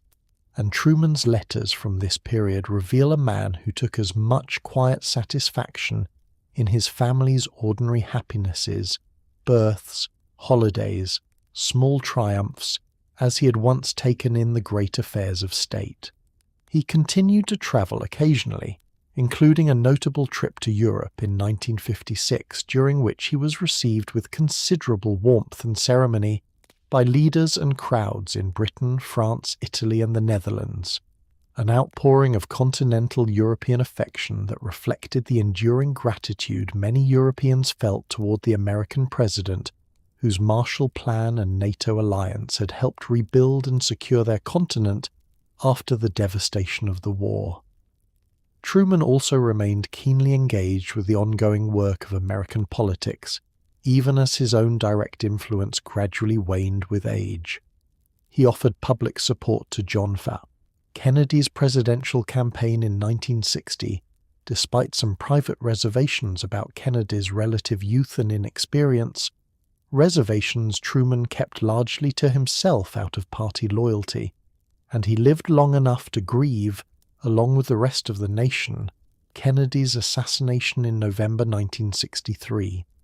an event that reportedly affected the aging former president deeply, evoking painful memories of his own sudden and unprepared elevation to the presidency nearly 2 decades earlier following Roosevelt's death. As his 9th decade approached, Truman's public appearances grew rarer, though he maintained, for as long as his health permitted, his lifelong habits of reading, correspondence, and quiet engagement with the library that bore his name.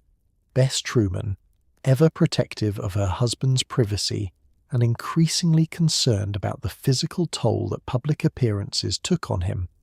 gently but firmly limited his public schedule during these final years,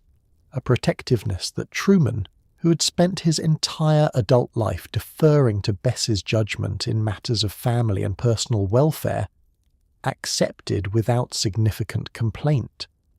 His funeral was held according to his own explicit and characteristically modest wishes, a simple private service at the Truman Library in Independence, rather than a grand state funeral in Washington, though President Richard Nixon and other national leaders did attend the services held in his honor. He was buried in the courtyard of the Truman Library, the same building where he had spent so many contented hours of his final years, in a spot he had personally chosen, near a flagpole where the American flag flew, day and night, over his grave.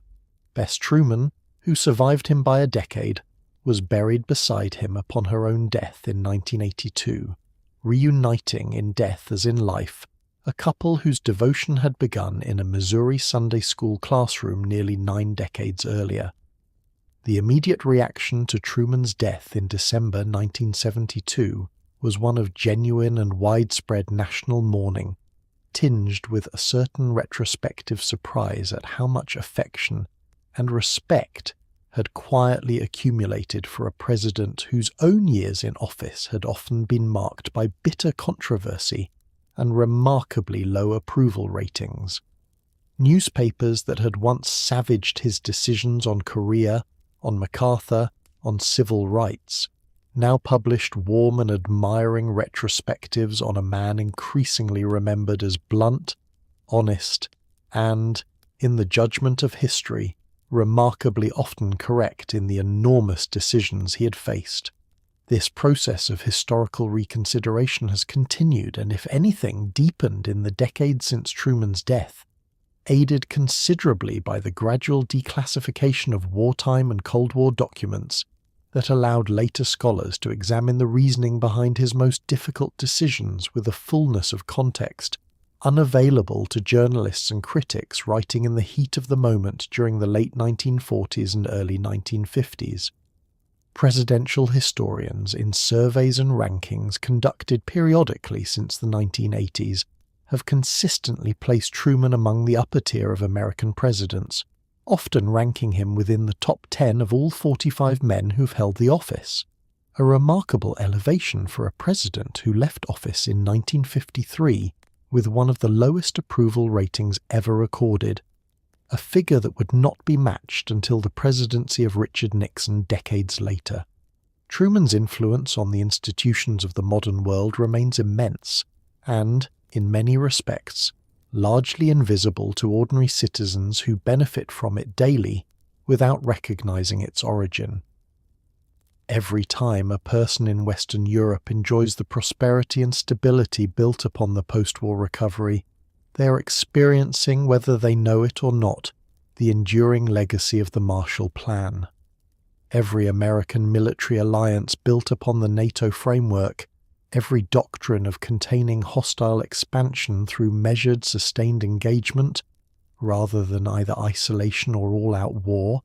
traces its origin to the foreign policy principles Truman established in the earliest years of the Cold War.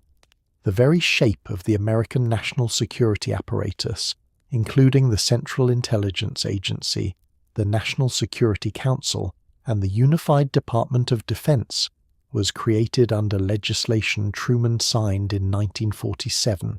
an institutional architecture that continues to structure American government to this day.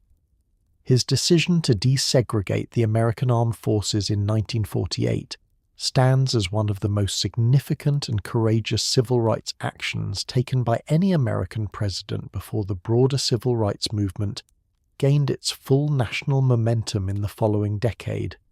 a decision that transformed the military into one of the more genuinely integrated institutions in American society, and that Truman pursued at real political cost to himself, understanding fully that it would alienate segregationist Southern Democrats whose support he needed for re-election.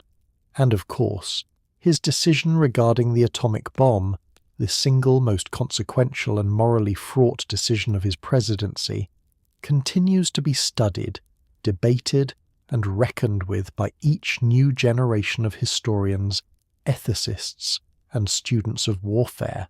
a decision that inaugurated the nuclear age in which humanity has lived, uneasily ever since, and that established Truman as the only person in human history to have ordered the use of nuclear weapons against another nation, a distinction he carried with characteristic outward composure for the remaining decades of his long life. Beyond the great matters of policy and war, Truman's more personal legacy endures in a quieter, gentler way, as a symbol of a particular strain of American character, the plain-spoken, unpretentious citizen leader who rose from genuinely humble circumstances, who never lost the manners and values of his small-town Missouri upbringing, even while holding the most powerful office on earth, and who returned home afterward to live, by choice, an ordinary life among ordinary neighbors. In an era when the American presidency has grown ever more distant, ever more surrounded by wealth, celebrity, and imperial trapping, the memory of Harry Truman walking briskly through the streets of Independence, greeting neighbors by name, answering his own front door, retains a particular and enduring appeal, a reminder that greatness in leadership need not require grandeur in personal life, and that the steadiest, most consequential kind of public service is often carried out by people who never sought the spotlight in the first place. His name persists today across a remarkable range of American institutions and everyday encounters, often in places where the connection to the man himself has faded from common memory. The United States Navy has commissioned vessels bearing his name. Universities and public schools across the Midwest and indeed across the country carry the Truman name on buildings, scholarship programs, and entire institutions, including Truman State University in Missouri. The Harry S. Truman Scholarship, established by Congress in 1975 as a permanent memorial to his commitment to public service, continues each year to fund the graduate education of college students who demonstrate exceptional promise as future public servants, a living extension of Truman's own belief, formed across his decades of unglamorous civic labor in Jackson County and the Senate, that dedicated, honest public service represented one of the highest callings available to a citizen of a democratic nation. Perhaps the most fitting and enduring monument to Truman's presidency lies not in any building or scholarship, but in the health insurance program that bears an indirect debt to his failed but pioneering advocacy. Truman had proposed a comprehensive national health insurance system as early as 1945, the first American president to do so in such explicit terms, and though fierce opposition from the American Medical Association and conservative members of Congress defeated the proposal during his own presidency, The eventual passage of Medicare and Medicaid legislation 2 decades later, in 1965, drew so directly and consciously upon Truman's earlier advocacy that President Lyndon Johnson travelled personally to Independence to sign the Medicare bill in Truman's presence, presenting the 81-year-old former president with the very first Medicare card issued under the new program, a quiet and moving acknowledgement that ideas planted in defeat can, given enough patience, eventually bear fruit long after their original advocate has left the halls of power. Truman's example also left a quieter, more procedural legacy within the machinery of government itself. His insistence, formed over years of watching Roosevelt's sprawling and sometimes chaotic wartime administration, on clear lines of authority and orderly decision-making processes, influenced how later presidents structured their own White House staffs and cabinet relationships. The National Security Council, created under his 1947 reorganization of the national defense establishment, remains to this day the central forum through which American presidents coordinate foreign policy and military strategy, a structural inheritance from a president who believed, based on his own hard-won experience of being thrust unprepared into office, that no future president should ever again face a crisis of the magnitude he confronted in 1945 without the benefit of an organized and reliable system for gathering information and coordinating advice. The historical reassessment of Truman's presidency owes much as well to a wave of scholarly reconsideration beginning in the 1970s and continuing to the present day, as historians gained access to newly declassified documents, private diaries, and correspondence that revealed the extraordinary care, moral seriousness, and historical learning Truman brought to even his most controversial decisions. Where his contemporaries in the early 1950s often saw only bluntness, stubbornness, and an apparent lack of the polish expected of a national leader, later generations of historians, examining the documentary record with the benefit of hindsight and archival access unavailable to Truman's own contemporaries, came to appreciate the depth of deliberation, the genuine wrestling with moral complexity, and the remarkable consistency of principle that underlay decisions that had often appeared, in the heat of the moment, simply impulsive or inadequately considered. This reassessment reached something of a popular culmination with the publication of David McCullough's extensive and widely read 1992 biography, simply titled Truman,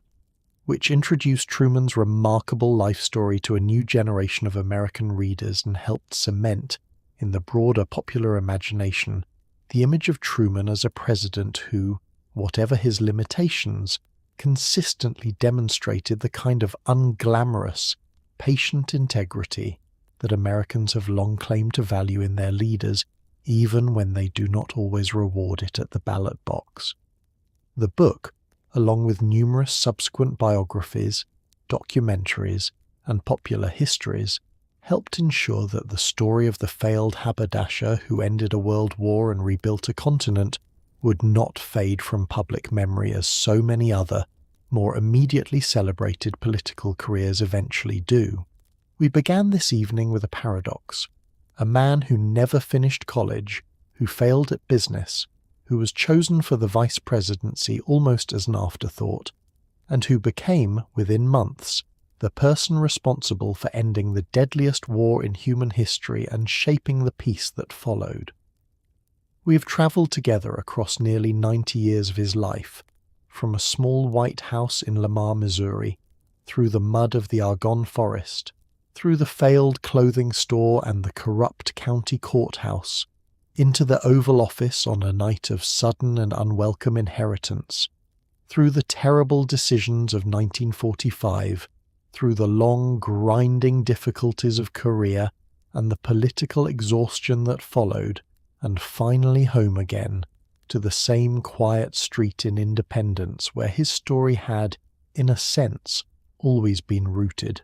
If there is a single thread that runs through the whole of Harry Truman's life, perhaps it is this: an unglamorous, undramatic, but deeply consistent commitment to doing the next necessary thing as honestly and carefully as he could, whether that thing was ploughing a field, commanding a frightened artillery battery, investigating wasteful government contracts, or deciding whether to use the most terrible weapon ever devised. He was not, by any conventional measure, a natural politician in the mould of the men who came before and after him, and he was not a man of soaring rhetoric or dazzling charisma. He was, by his own description, and by the assessment of nearly everyone who knew him, simply a man who tried, in each moment, to make the decision he believed was right, and then to live with the consequences without excessive complaint or self-congratulation. There is something quietly comforting in this kind of life, something worth carrying with us as we too drift towards sleep tonight. Consider how many years of apparent stagnation and failure preceded each of Truman's genuine achievements. The decades of farming before the war gave him purpose, the failed store and years of machine politics before the Senate gave him a platform, the long, largely invisible work of the Truman Committee before the Vice Presidency gave him a chance, and finally, the 82 nearly silent days as an uninformed Vice President before history, without warning or preparation, placed the entire weight of the world upon his shoulders.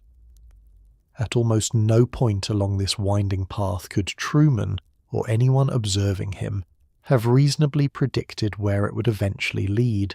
He simply kept doing the work in front of him, year after year, decade after decade, with a patience that today's culture of rapid success and instant recognition rarely rewards or even values.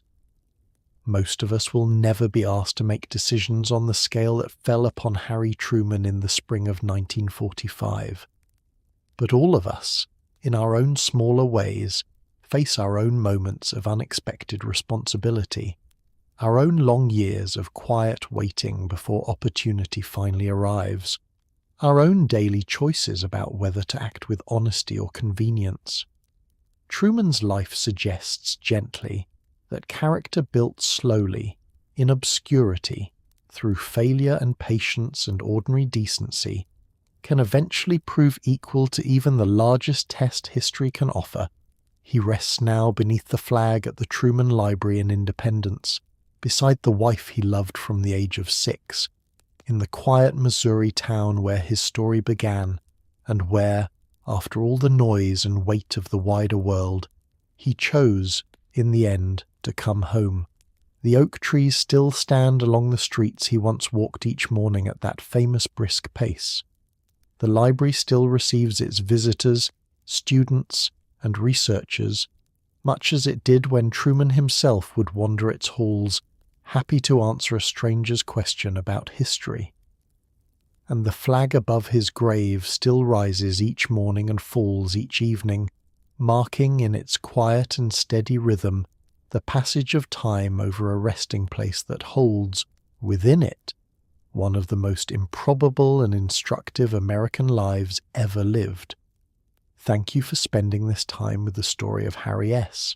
Truman, a farmer's son from Missouri who waited patiently through decades of quiet disappointment before history, without warning, called upon him to shape the modern world, and who met that call with the same plain, steady honesty he had carried since his boyhood days of squinting through thick glasses at the books of the Independence Public Library. If you enjoyed this journey through history, consider subscribing so that we might travel together again through another remarkable life. Until next time, rest well. Good night.